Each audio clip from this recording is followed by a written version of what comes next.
Hello everyone, welcome to this first episode of Root tutorial for EU4.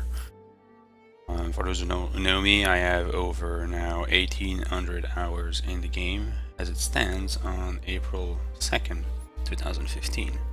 I play with all the DLCs, well the content DLCs, there are DLCs for skins and whatever, I don't have all of them, although I have most.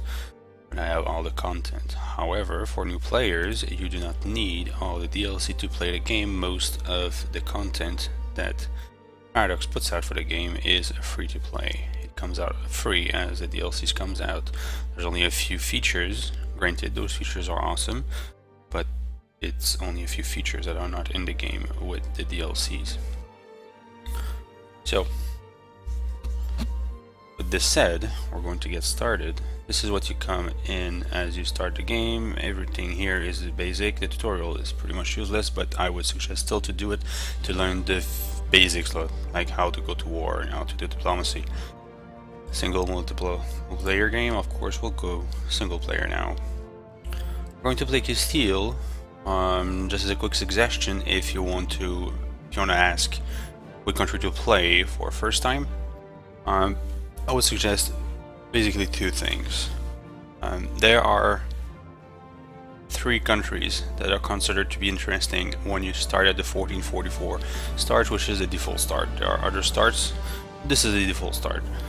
They say Ottomans, Castile, and France, which is true. They are the 3 most powerful countries for most of the game. The Ottomans fall off in the 1700. Those 2 countries will stay strong the whole game. But France starts in a complicated situation at the very beginning, which is easy to take advantage of once you know how to play the game, but I wouldn't suggest it as a first step. So we'll go Castile. Reason is Ottomans has one feature that they don't do at all, which is colonizing the world. It is not known, which is a new world in Africa and India and whatever. They don't do that. They conquer. So we'll do Castile so that we can see, as part of this tutorial, the colonial mechanics. We'll go in Ironman mode. What Ironman mode is there's 2 levels of difficulty in the game. You can either give or take away bonuses from the AI, which is what hard does. Give them bonus, or easy takes away, well, it gives them penalties, or normal. You can also give yourself bonuses, or give bonuses to the AI. These are straight up bonuses, like bonuses to leaders or whatever. This usually I don't do. Lucky Nations, I'll explain in a second what it means. Throwing dining tile in the lobby will only means that if I put yes, basically whatever I would not know. It doesn't do it in the start, but if I was to reload a save, if I was to click Castile, then the save for Castile, then whatever is Terra Incognita, which is under the Fog of War for those who come from other games. The Fog of War would be present in the lobby. Dynamic province names, basically provinces names based on the culture that owns that province. And allows players to odd-join, that's basically for multiplayer. I don't even know put that in single player. Sure. Custom setup is for a whole thing. I will put a video up for that, but basically you have the option since the last DLC to create your own custom nation. These are the options to play with to do that, but we'll go for a historical nation, Castile, which will form Spain eventually. Iron mode, as I was going to say, is another feature that makes the game more difficult, but it allows you to be able to complete the achievements on Steam. It's the only way you have to put Iron Man. Basically, it's a system that will prevent you from saves coming. If you don't do it, the game will save automatically every 1st of January of every year in the game. If you put it on, it will save first of all every 1st of every month, and it will auto-save, meaning you can only have one save. If I click Iron Man, choose Castile and start play, before I can play, it will ask me to name a save file, and then as the game auto-saves, it will overwrite that file every time instead of creating different auto-saves like you would in a normal mode. That prevents saves coming, since your save file goes away Also, if the save file is tempered in any way by going to modify it yourself, whatever, the Iron Man mode will be cancelled for purpose of achievements. It will also force lucky nations. As you can see, it tells you here, limits the number of save files per game to 1. Non-optional and frequent saving, as I just explained. Cannot use the console. Console is basically something you can bring up to put cheats. You can't do that in Iron Man. The console will not come up, and you cannot switch countries. Basically, if I choose Castile in Iron Man and save the game, start the game now, and then a month passes and I come back to that save, usually with any game that is not Iron Man, I'll just give you an example of what saves that I have. Like I have a run here with Japan, which is not an Iron Man. So by default it puts it on Japan because that's how I started, but if I wanted to play this country instead, I could just select it and there we go. I can start this game in this save file, taking over the AI for that country and letting the AI run Japan. However, when you put Iron Man on for a game, a save file, you can only play that nation. You would be able to switch nation, but then Iron Man would be cancelled for that save file. For the rest of that save file, you cannot return. And cannot switch country. The other thing is that it forces lucky nations. That's the thing I explained here. So basically, the game selects a few nations in the world, the nations that are supposed to come out of that era as the most powerful nations in the world. These nations receive bonuses for being lucky. I don't know if it tells you here, yeah. So it receives all these huge bonuses, which can be annoying when you play a game. So yeah, you can put it on historical, which will choose exactly what I said, the nations that are supposed to come out as the most powerful nations after 1821. But you can put it on random. On random, it's not exactly random. It will select a larger pool of those countries and randomize into them. But you won't see, by example, lucky Multan or lucky Chagatai. It will just spread the pool of lucky nations, and so that basically you might not see a lucky France, which is lucky in historical setup, but the chances are that it will be, and none, he can take it off, but he can only play with this if you're not an Iron Man. If I put Iron Man here and I'll go options, you can see that all this cannot be moved anymore. So that's what it does. We'll play an Iron Man so that you can see it. Also, that's the only mode I really play in unless I'm testing things. This is the button to start a custom nation, which I said I will be in another video. And random nation is just something that if you click it, it will take you to any independent nation in the world, and then you can start it if you don't know what to play. So start, as I said, Iron Man forces you to name the save. We'll go tutorial Castile. And here we go, now the game is going to set things up.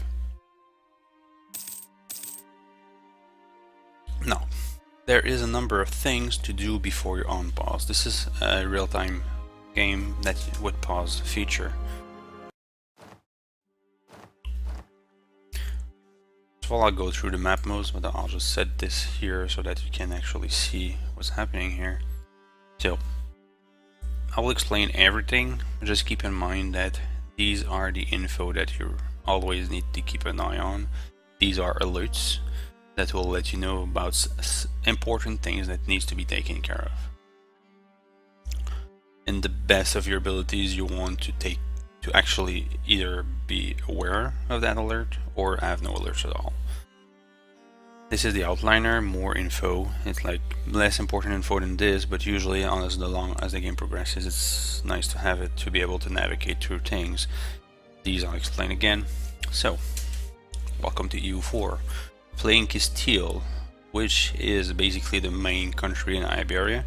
At 1444, soon in a few years, decades if you're unlucky, will end up in a marriage with Aragon. Which will eventually let us form Spain. At the start we have Granada, which is the last Sunni nation in Iberia. The Sunnis used to own like most of Iberia, but they were pushed back by Castile and Aragon over the last century. Granada is the last, and actually will have a mission, which is the Frontier Conquista, which is to push Granada out But we'll get to that soon. So basically, info, important info. First of all, that's your income, which it should be easy to understand from any other game. So this is your current bank account, your current balance. If you mouse over it, you'll see how much you'll be making next month, 14.57 as it tells you here. And you'll see a breakdown of the sources. I'll explain what are the sources of income and expenditure for your money. But this is money. This is manpower. This is your second most, even sometimes your most important resource. So in the how war works, I'll go more in detail about battles and everything, but basically you have two things to take in consideration when you have wars. This is your standing army. In here there's 22,000 men divided between cavalry and infantry. Eventually you have also artillery. This is your standing army. As it fights, these numbers will go down. The regiments, every regiment is 1,000 men. So in here there's 22 regiments, that's why you see 22 here. Regiments will not die off as you battle, but the men in that regiment will die off. A regiment of 1,000 could go, by example, after battle to 855.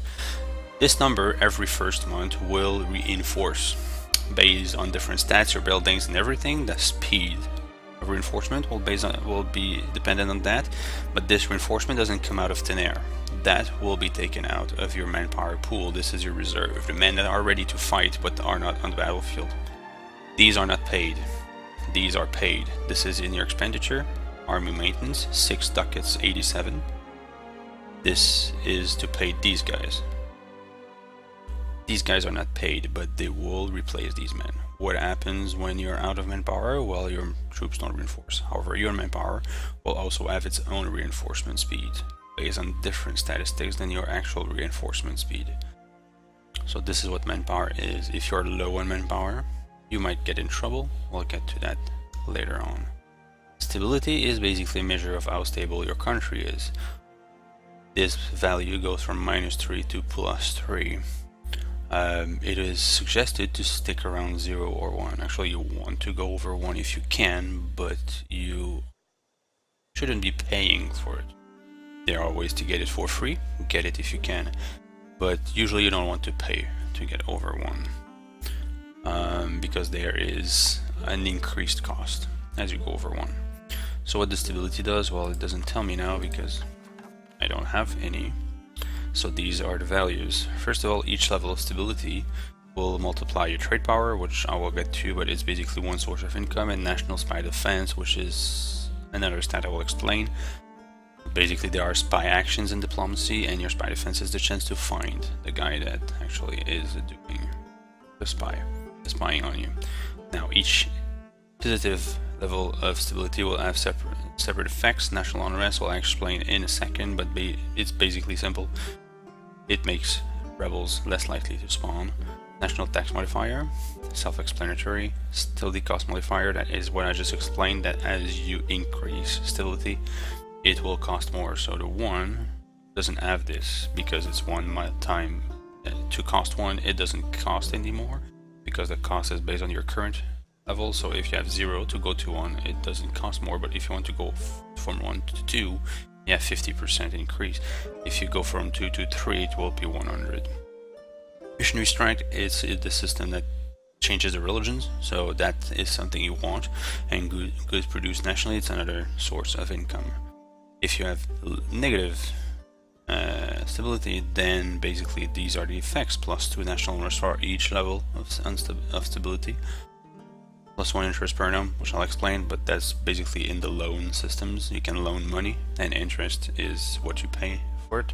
Yearly legitimacy, another system that I'll explain, is based on the monarchy, how legitimate your monarch is.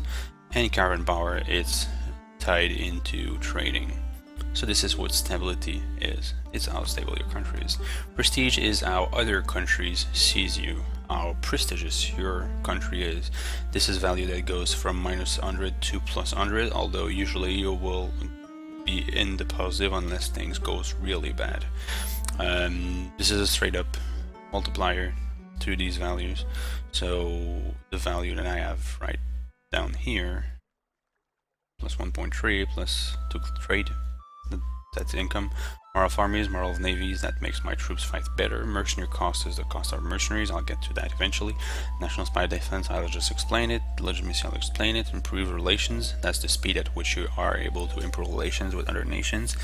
Better relations over time is how your bad effects on diplomacy decays away over time. Aggressive expansion, I'll explain the whole system, but when you take land, other countries are pissed off. This is modifier on that, making it them less pissed off when you take land. So this is what prestige does. Legitimacy, as I just said, is how your monarch is. So right now my monarch is called Juan II de Trastamara. He has 100. So basically there's no way to say that he doesn't deserve the throne. But there are actions that will lower this. Also, whenever you have an heir, my heir is Enrique de Trastamara. He has a strong claim, so he's likely, when he comes to the throne, to have 100 himself as well. Although you might have an heir that has a claim that is average or weak. When he comes to the throne, he will have less legitimacy. What legitimacy does is basically this: national unrest -3, which I just explained. Tolerance is another value that is bound into unrest. Although while unrest is the same across the board all over your country, which makes it more powerful, tolerance is tied to the religion in every province. So basically, province religion is per province. Your country has a religion, Castile as Castilian Catholic, and each also province, the population in every single province has a religion. This is Sunni. So when I take Granada, these provinces will be Sunni. I will go into details for that, but basically there are 3 types of tolerance: the true faith, which is your own religion, heretics, and heathens, which are other religions. These values are not the same for each type of religion. Diplomatic reputation. This is how other people trust you diplomatically. So the more you have of it, the more you will be able to do some diplomatic actions. And income from vassals. There's a mechanic where you own vassals, so basically that's what France does. France has 5 vassals when they start, which are all those minors. These are not independent nations, they answer to France. I'll go more in detail once I have vassals, but basically income from vassals. The vassals, one of their duty is to give a percentage of their income to you. Myself, if I would have vassal, they will give me 40%. Part of that value comes from legitimacy. The more legitimate you are, the more likely they are to give you their income.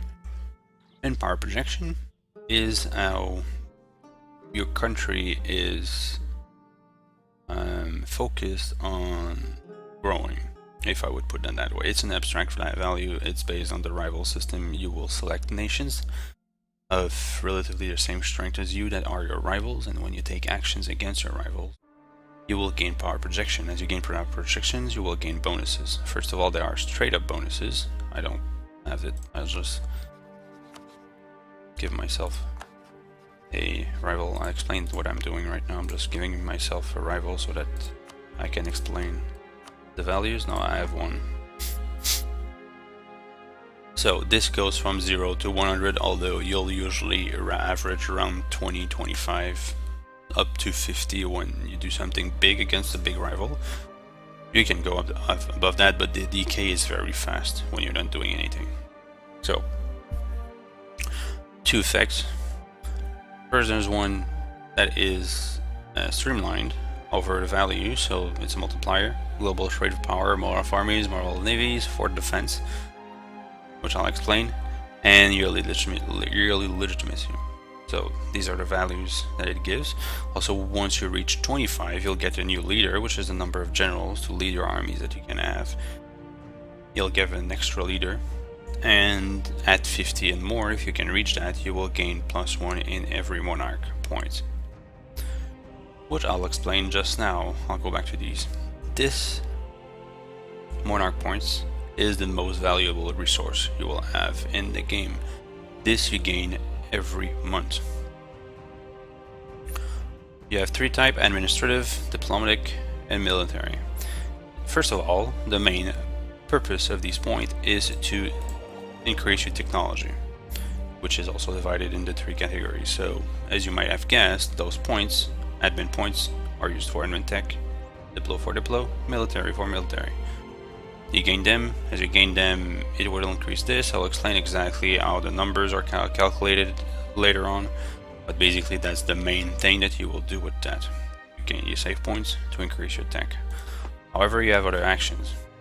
I was saying earlier on that stability costs something, and as you increase the value, it will cost more. While to increase stability, it will cost you admin point. Administration is used to stabilize the country.